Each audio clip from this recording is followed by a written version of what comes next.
So அனைவருக்கும் வணக்கம். So நம்ம இன்னைக்கு என்ன பார்க்க போகிறோம் அப்படின்னா, ஹிஸ்ட்ரியில் சிந்து சமவெளி நாகரிகம் குறித்து பார்க்க போகிறோம். அடுத்து நம்ம பார்க்கக்கூடிய சைட்டு காளிபங்கன். காளிபங்கன் அப்படிங்கிறது இட் இஸ் இன் ராஜஸ்தான். 1951 இந்த பகுதியும் கண்டறியப்படுது. 1951 தான் இந்த பகுதியும் கண்டறியப்படுது. ராஜஸ்தானில் இந்த பகுதி இருக்குது. காளிபங்கன் அப்படிங்கிறது ராஜஸ்தானில் இருக்குது. It was found by whom அப்படின்னா அமலானந்த் கோஷ் அண்ட் பி.கே. தாபர் அப்படிங்கிறவங்க தான் இதை கண்டறிந்தவங்க. ராஜஸ்தான்ல காகர் அப்படிங்கிற நதியில் இருக்கு. இந்த காகர் அப்படிங்கிற நதி ஹரியானால உற்பத்தி ஆகி ராஜஸ்தான்லேயே முடிஞ்சிடும். அப்போ இதுவும் ஒரு உள்நாட்டு நதி தான். So it is also N inland river.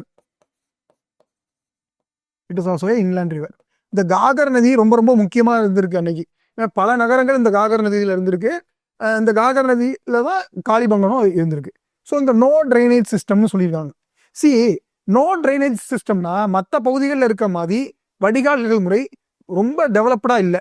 பெரிய லெவலில் ஒரு கனெக்டிவிட்டி, அதாவது எல்லா ட்ரைனேஜும் வந்து பார்த்தீங்கன்னா சென்டராக ஒரு இடத்துல போய் சேர்ற மாதிரி இருந்திருக்கும் பல்வேறு இடங்கள்ல, தொலைவிராலையோ இல்லாட்டி நம்ம லோக்கல்லையோ பார்த்தீங்கன்னா. ஆனால் இங்கே வந்து பார்த்தீங்கன்னா drainage system is not proper. ஒரு இம்ப்ராப்பராக சில ட்ரைனேஜ் சிஸ்டம் இருந்திருக்கு, which is also in a negligible amount. ஆனால் சில தரவுகள் என்ன குறிப்பிடுது அப்படின்னா, இந்த ட்ரைனேஜ் சிஸ்டமும் எப்படி இருந்ததா குறிப்பிடுதுன்னா உடன் ட்ரைனேஜ் சிஸ்டம், அதாவது மரத்திலான ஒரு வடிகால்கள் காணப்பட்டதாக குறிப்பிடுது. அப்போ ஓவராலாக பார்த்தீங்கன்னா வெல் டெவலப்டு ட்ரைனேஜ் சிஸ்டமா அப்படின்னு சொல்லி கேட்டிங்கன்னா it is not a well developed drainage system. நேர்த்தியாக வளர்ந்த ரொம்ப முதிர்ந்த நிலையில் இருக்கக்கூடிய ஒரு வடிகால்கள் முறை இல்லை. ஒரு ஆரம்ப கட்டத்தில் இருக்கக்கூடிய வடிகால்கள் இருந்திருக்கு, அதுவும் மரத்தினால் செய்யப்பட்ட வடிகால்கள் இருந்திருக்கு. அப்போ அந்த அளவுக்கு நமக்கு தெரிஞ்சிருந்தா போதும். அடுத்து வந்து பார்த்தீங்கன்னா மர ஏற்கலப்பை, மரத்திலான ஏற்கலப்பை. ஏற்கலப்பை நமக்கு தெரியும், விவசாயம் செய்வதற்கு நம்ம ஏற்கலப்பையை தான் அந்த காலத்தில் பயன்படுத்திட்டு இருந்தோம். இப்போ வந்து பார்த்தீங்கன்னா டிராக்டர்ஸ் வந்துருச்சு. அந்த ஏற்கலப்பையில் இருக்கக்கூடிய ஸ்பெஷாலிட்டி என்ன? இந்த ஏற்கலப்பையுடைய அடிப்பாகத்தில் வந்து பார்த்தீங்கன்னா அந்த குத்தி எடுக்கக்கூடிய இடத்துல இரும்பு பொருத்தி இருப்பாங்க. ஆனால் அந்த மக்களுக்கு தான் இரும்பு தெரியாது. அப்போ அவங்க இருக்கக்கூடிய டூல்ஸை வச்சு, இருக்கக்கூடிய உட்டை வச்சு தான் ஒரு இடத்த உழ முடியும். அப்போ அந்த உழுது போடணும் அப்படின்னா அவங்களுக்கு எவ்வளோ டைம் ஆகும்னு நினச்சி பார்த்துக்கோங்க. ஸோ உடன் பிளக் அவங்க பயன்படுத்தி இருக்கிறாங்க. அப்புறம் ஃபரோடு லேண்ட், உழுசால் நிலம் நான் சொல்லியிருந்தேன். அப்போ ஏற்கலப்பை இருந்தா லேண்டை உழுதுருப்பாங்க, அதான் குறிப்பிட்டிருக்காங்க. செம்பிலாலான காளை அல்லது எருது, it is also A miniature. ஒரு காளை மாடு எருது அப்படிங்கிறது வந்து பார்த்தீங்கன்னா செம்பிலால் செய்யப்பட்டது, பிரான்ஸ்ல இருந்திருக்கு, காப்பர்ல இருந்திருக்கு அப்படின்னு சொல்லி சொல்றாங்க. காப்பர் ஆக்ஸ் அப்படின்னு சொல்லி குறிப்பிடுறாங்க. அப்புறம் எவிடன்ஸ் ஆஃப் எர்த்குவேக். ராஜஸ்தான் பகுதிகளில் 5000 ஆண்டுகளுக்கு முன்னரே எர்த்குவேக் வந்ததுக்கான தடயமும் இருந்திருக்கு. ஸோ பாருங்க, எவிடன்ஸ் ஆஃப் எர்த்குவேக் குறிப்பிட்டிருக்காங்க. ஃபயர் அல்டார் நம்ம லோக்கல் ஆல்ரெடி பார்த்தோம். அதே மாதிரி தீ பலிபீடம் காளிபங்கன்லையும் காணப்படுது. இந்த இன்ட்ரெஸ்டிங்கான ஒரு விஷயம் என்னன்னா, லோவர் ஃபோர்ட்டிஃபைட் டவுன். கொஞ்சம் முன்னாடி நான் உங்கள்கிட்ட டிஸ்கஸ் பண்ணியிருந்தேன். என்னன்னு சொல்லியிருந்தேன், பொதுவாக சிந்து சமவெளி நாகரிகம் 2ஆக பிரிக்கப்பட்டிருக்கும். தொலைவிரா மட்டும் 3 நகரமாக இருந்தது, 3ஆக பிரிக்கப்பட்டிருந்தது பகுதிகள் இருந்தேன். இப்போ 2ஆக பிரிக்கப்பட்டிருக்கும் அப்படின்னு நான் சொல்றப்ப ஒரு மேல் நகரம் ஒரு கீழ் நகரம் இருக்கும் சொன்னேன். மேல் நகரம் வந்து கோட்டைச்சுவரால் சூழல் பட்டிருக்கும், அது பேர் சிட்டாடல்னு குறிப்பிட்டிருந்தேன். இன்ட்ரெஸ்டிங்கா காளிபங்கன்ல கீழ் நகரமும் கோட்டைச்சுவரால் சூழப்பட்டிருக்கு. ஸோ ஞாபகம் வச்சுக்கோங்க, மேல் நகரம் மற்றும் கீழ் நகரம் ரெண்டும் கோட்டைச்சுவரால் சூழப்பட்ட பகுதி எதுன்னு கேட்டாங்கன்னா அது காளிபங்கன். பாருங்க, லோவர் ஃபோர்ட்டிஃபைட் டவுன், அதாவது கீழ் நகர பகுதியில் தடுப்பு சுவர் இருந்திருக்கு, கோட்டைச்சுவர் இருந்திருக்கு.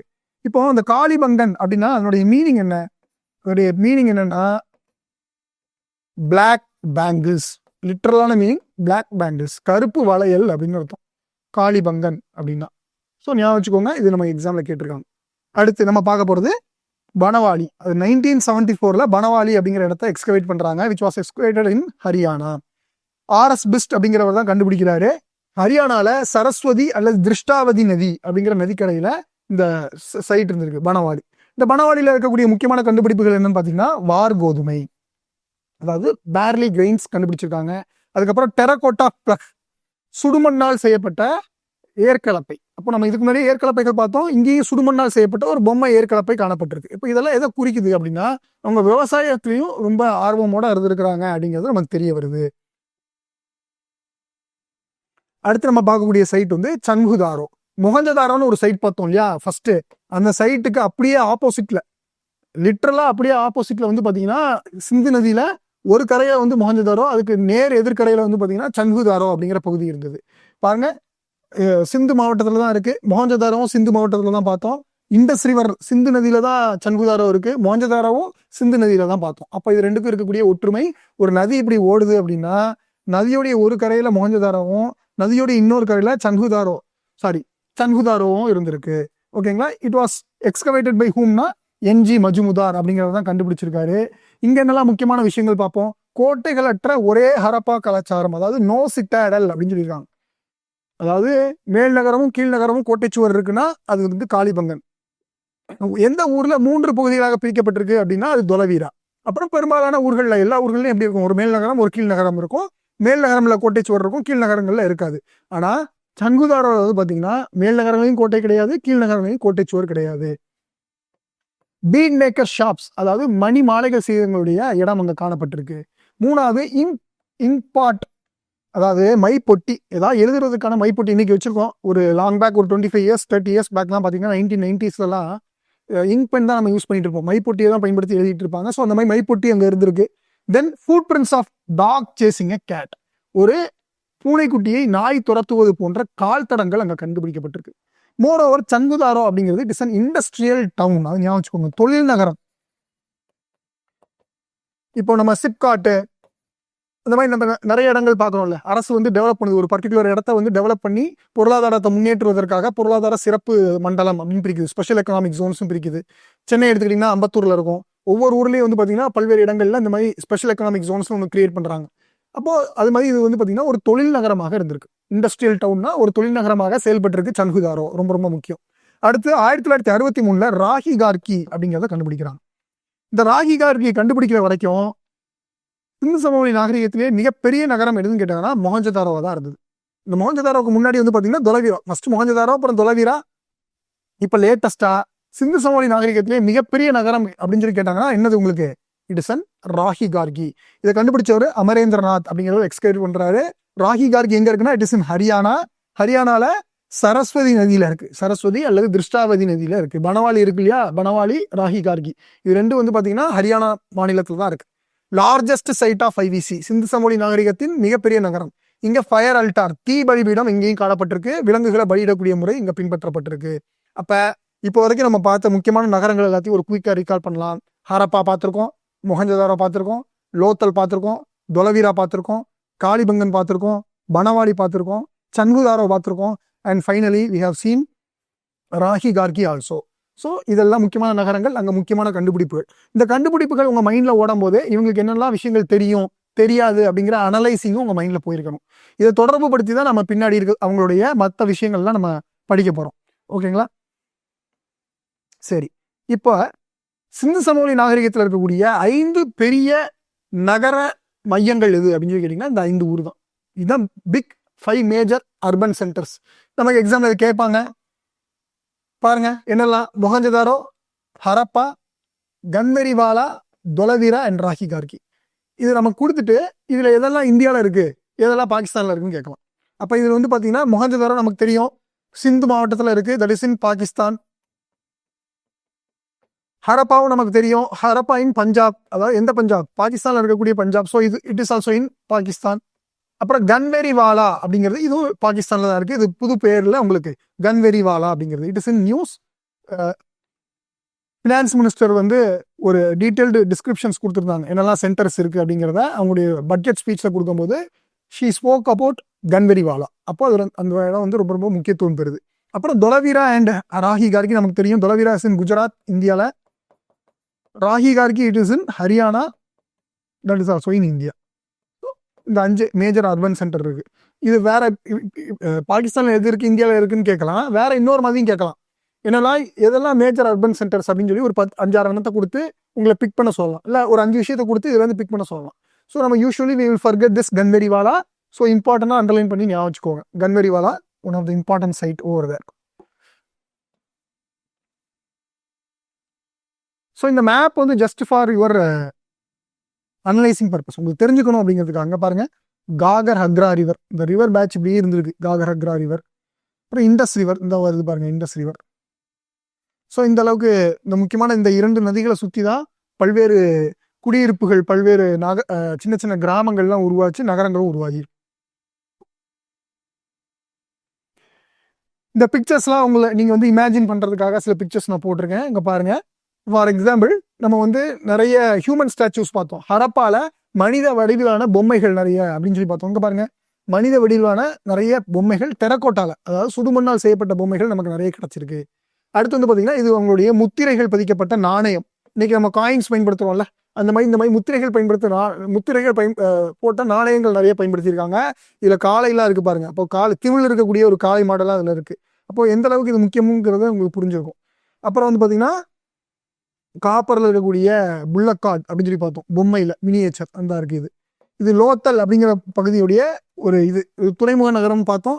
எப்படி ஏற்றுமதி இறக்குமதி செய்வாங்க அப்படிங்கிறதுக்கான ஒரு டெபிக்ஷன் உங்களுக்கு புரிதலுக்காக. இது அவங்களுடைய அன்றாட வாழ்க்கை தொடர்பான இருக்கக்கூடிய விஷயம். இதுல மாடு இருக்குங்கிறதுனால அவங்க ஞாபகம் வச்சுக்கோங்க, அவங்கள்ட்ட மாடு இருந்தது. ஆனா மாடை வந்து அவங்க பால் எடுத்து பயன்படுத்தல. மாடை பத்தி அவங்களுக்கு தெரியும், மாடு அவங்களுடைய வாழ்க்கையில இருந்தது.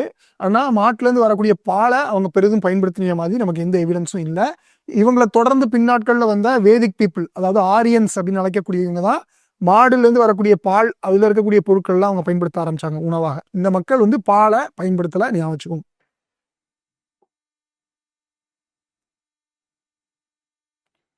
தென் அடுத்து நம்ம பார்க்க வர டாபிக் என்னன்னா, ஹிஸ்டரியை பொறுத்த வரைக்கும் நீங்க ஒரு விஷயம் ஞாபகம் வச்சுக்கணும். எனி டைனாஸ்டி, சிந்து சமவெளி நாகரிகத்திலேருந்து பின்னாடி நம்ம என்ன பார்க்க போறதா இருந்தாலும் ஒரு 5 விஷயம் ரொம்ப பேசிக். என்னெல்லாம் அப்படின்னா, அந்த சாம்ராஜ்யத்துடைய அரசியல், அதாவது நிர்வாகம் எப்படி இருந்தது, அரசியல் நிர்வாகம் எப்படி இருந்ததுங்கிறது நமக்கு தெரியணும் முதல். ரெண்டாவது அவங்களுடைய சமூகம் எப்படி இருந்தது, ஏற்றத்தாழ்வு நிறைந்த சமூகமாக இருந்ததா, அங்க கேஸ்ட் சிஸ்டம் எப்படி இருந்தது, பெண்களுடைய நிலை எப்படி இருந்தது, அவங்களுடைய உணவு உடை எப்படி இருந்தது, அதுக்கப்புறம் அவங்களுடைய கலாச்சாரங்கள் எப்படி இருந்ததுங்கிறதெல்லாம் நம்ம அவங்களுடைய சொசைட்டி, வீடு எல்லாங்கிறத சொசைட்டியில பார்த்துருவோம் சமூகத்துல. அடுத்து வந்து பாத்தீங்கன்னா எக்கனாமி, பொருளாதாரத்தை பொறுத்த வரைக்கும் அந்த மக்கள்லாம் வந்து எந்த அளவுக்கு வந்து பொருளாதாரத்துல என்னெல்லாம் பயன்படுத்தினாங்க, ஏற்றுமதி இறக்குமதி பண்ணாங்களா, இல்லாட்டி பண்டை மாற்று முறை தான் இருந்ததா, இல்லை டாக்ஸ் எப்படி இருந்தது, அதெல்லாம் நம்ம பொருளாதாரத்தை தொட்டு பார்த்துருவோம். அடுத்து 4வது அவங்களுடைய சமயம், என்ன மதத்தை பின்பற்றினாங்க அப்படிங்கிறது. 5வது art and architecture and literature, அதாவது கலை, கட்டிடக்கலை மற்றும் இலக்கியம். இவங்க என்னெல்லாம் படைப்பு பண்ணியிருக்கிறாங்க, கலை என்னெல்லாம் கலை தெரியும், மியூசிக் தெரியுமா, டான்ஸ் தெரியுமா, பெயிண்டிங்ஸ் தெரியுமாங்கிறது அதுலேயும். அதுக்கப்புறம் கட்டிடக்கலைனா உங்களுக்கு தெரியும், பெரிய பேலஸ் கட்டியிருக்காங்களா, கோட்டைகள் கட்டப்பட்டிருக்காங்கிறதெல்லாம் நம்ம பார்ப்போம். அதே மாதிரி இலக்கிய பங்களிப்பு ஏதாவது இருக்கான்னு பார்ப்போம்.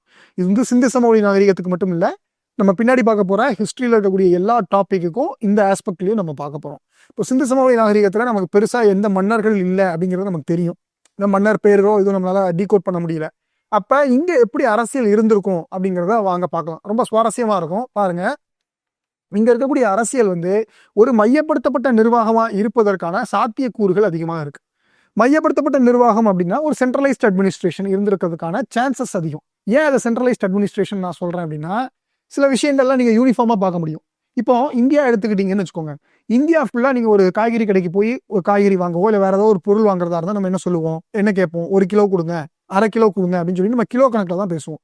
அதே மாதிரி இந்த மக்கள் என்ன பண்ணியிருக்காங்கன்னா, இரும எண்கள்ல, அதாவது பைனரி சிஸ்டம், டபுள் டிஜிட்ஸ்ல வந்து அவங்க வந்து they have calculated the wait எல்லாம் 1:2:4:8:16:32ன்னு இந்த இரும எண்கள் கால்குலேஷன்ல தான் போயிருக்காங்க. அது யூனிஃபார்மா இருந்திருக்கு. சிந்து சமவெளி நாகரிகம் ஃபுல்லா இதே பேட்டர்ன் தான் இருந்திருக்கு. 2வது முத்திரைகள், சீல்ஸ்.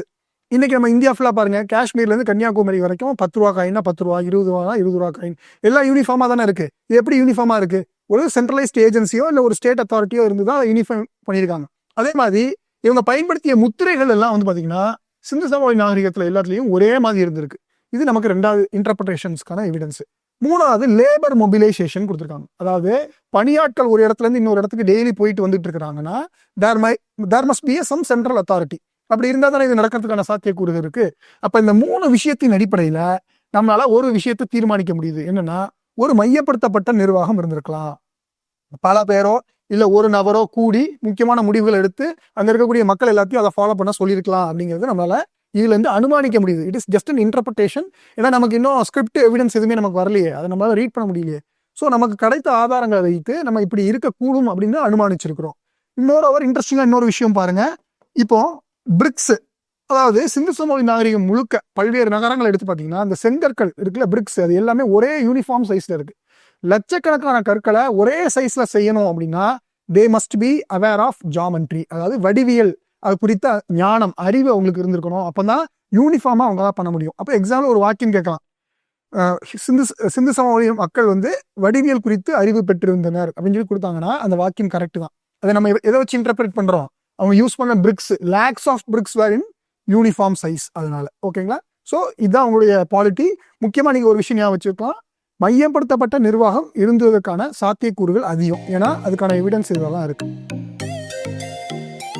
அடுத்து நம்ம பார்க்க